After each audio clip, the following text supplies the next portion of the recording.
दादी जो भी छूती है वो पिज्जा बन जाता है। एक सुबह दादी रसोई में गई, उन्होंने पानी का गिलास उठाया, गिलास बड़ा सा चीज पिज्जा बन गया।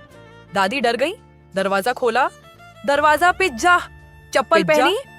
दादी समझ ही नहीं पा रही थी कि ये क्या हो रहा है। तभी आंगन में बंधी गाय उनके पास आई। दादी ने प्यार से उसके सिर पर हाथ रखा और देखते ही देखते गाय भी बड़ा गोल पिज्जा बन गई। अब पूरे गांव में खबर फैल गई। लोग दूर से ही दादी को देखकर भागने लगे। बहू बोली, सासू माँ मेरी साड़ी मत छूना। बेटा बोला, माँ मेरी बाइक से दूर रहो। पोते छत पर छुप गए। पोतियां कमरे में बंद हो गईं। दादी अकेली आंगन में खड़ी रही, हाथ हवा में उठाए किसी चीज को ना छूने की कोशिश करती रही, लेकिन थक गईं। धीरे से पत्थर पर बैठी और सोचने लगी, अगर मेरे हाथ से सब पिज्जा बनता है तो शायद मैं भूखे लोगों का पेट भर सकती हूँ।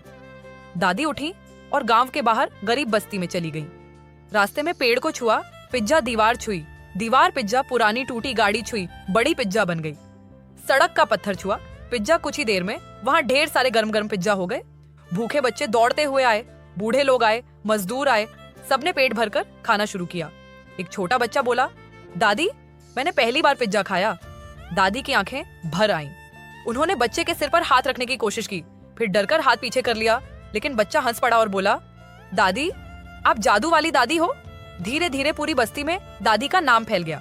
पिज्जा वाली दादी कई भूखे लोगों का पेट भरने लगी। गांव वाले भी अब दादी से डरना छोड़ चुके थे।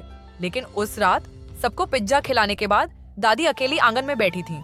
आसमान की तरफ देखकर धीरे से बोली, सबका पेट भर गया, पर किसी ने अभी तक लाइक सब्सक्राइब नहीं किया। पिज्जा वाली दादी